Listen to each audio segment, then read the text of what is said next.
Hello everyone, today I will teach you minor method. Minor method की सहायता से हम किसी भी मैट्रिक्स की रैंक निकाल सकते हैं। कुछ कंडीशंस होती हैं, उसको भी समझेंगे। तो चलिए पहले क्वेश्चन को सॉल्व करके देखते हैं।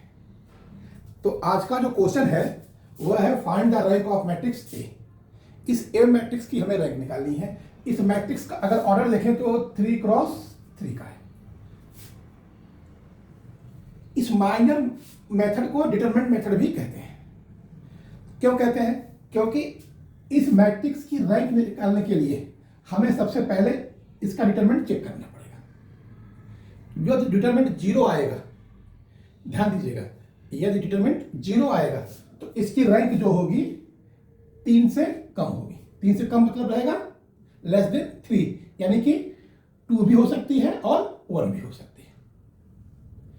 लेकिन यदि इस मैट्रिक्स का डिटरमिनेंट नॉन जीरो नंबर आता है तब इस मैट्रिक्स का जो रैंक होगी वो 3 होगी। 3 से ज्यादा संभव नहीं है। क्यों? क्योंकि इसमें 3 ही रो है और 3 ही कॉलम है। तो इस बेस पे इसकी रैंक जो होगी वो 3 से ज्यादा संभव नहीं है। तो आइए सबसे पहले निकाल के देखते हैं डिटरमिनेंट ए का डिटरमिनेंट। तो पहले हम पहला एलिमेंट लेंगे।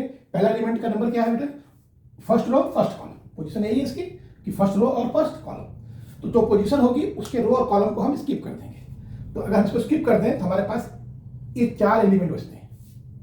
और इसका हम जब निकालेंगे तो क्या आएगा? क्रॉस मल्टीप्लाई करके 4 × 5, तो ये 1 आ गया। 4 × 5 कितना हो गया? 20 माइनस 2 × 6 12। ध्यान दीजिएगा, डिटरमिनेंट में आप जानते ही हैं कि पहला प्लस का रहेगा, दूसरा माइनस का रहेगा। तो आपका हो गया यहां पे -2। अब इस 2 की पोजीशन क्या है? First row second column. तो हम इसमें क्या करेंगे? फर्स्ट रो को स्किप कर देंगे और सेकंड कॉलम। तो हमारे पास क्या बचेगा? 1 2 2 5। अब इसका जब सॉल्व करेंगे, क्रॉस मल्टीप्लाई करेंगे, 5 1 जा 5 माइनस 2 2 जा 4। First plus second minus third plus, alternative चलता है, प्लस के बाद माइनस, माइनस के बाद प्लस, प्लस के बाद माइनस। तो आपका हो जाएगा यहां +3। अब देखिए इस 3 की पोजीशन क्या है? First row third column. तो फर्स्ट रो और थर्ड कॉलम को जब स्किप कर देंगे तो हमारे पास क्या आएगा? 1 4 2 6। तो क्रॉस मल्टीप्लाई करेंगे, 1 का 6 से करेंगे तो 6 1 जा 6 माइनस 4 का 2 से करेंगे, 4 2 जा 8। अब इसको सिंप्लीफाई करिए, 20 माइनस 12 8 8 1 जा 8 माइनस 5 माइनस 4 1 1 2 जा 2। अब यहां देखिए 6 माइनस 8, माइनस का 2 और माइनस का 2 मल्टीप्लाई करेंगे 3 से तो 3 2 जा 6 माइनस 6, माइनस का 8 प्लस का 8, वैल्यू क्या आ गई? 0। अब इस मैट्रिक्स की वैल्यू क्या आई? 0। तो जब 0 आ गई तो यानी कि रैंक ऑफ ए जो होगा वो नहीं होगा क्या? 3। इसकी रैंक जो है 3 नहीं होगी। तो 3 नहीं होगी तो 2 भी हो सकती है और 1 भी हो सकती है। अब आइए इसको पता करते हैं कि इसकी रैंक 2 होगी या 1। इसके लिए हमें क्या करना होगा कि इस मैट्रिक्स में से कोई एक ऐसा माइनर निकालना होगा जो नॉन जीरो हो, यानी जिसकी वैल्यू क्या है? नॉन जीरो है। कोई भी एक मिल जाए। अगर हमको एक भी मिल जा रहा है, ठीक है ना, अगर हमें एक भी मिल जा रहा है तो इसकी रैंक क्या हो जाएगी? Non zero. अगर हमें एक भी मिल जाएगा तो इसकी रैंक हो जाएगी 2। लेकिन यदि सारे माइनर की वैल्यू 0 आएगी तब इसकी रैंक क्या हो जाएगी? 1। इस बात को विशेष ध्यान रखिएगा कि अगर एक भी माइनर मिल गया आपको तो रैंक क्या कहलाएगी? 2। और अगर हमें एक भी माइनर ऐसा नहीं मिल रहा है जिसकी वैल्यू नॉन जीरो हो तब इसका रैंक क्या कराएगी? क्लियर?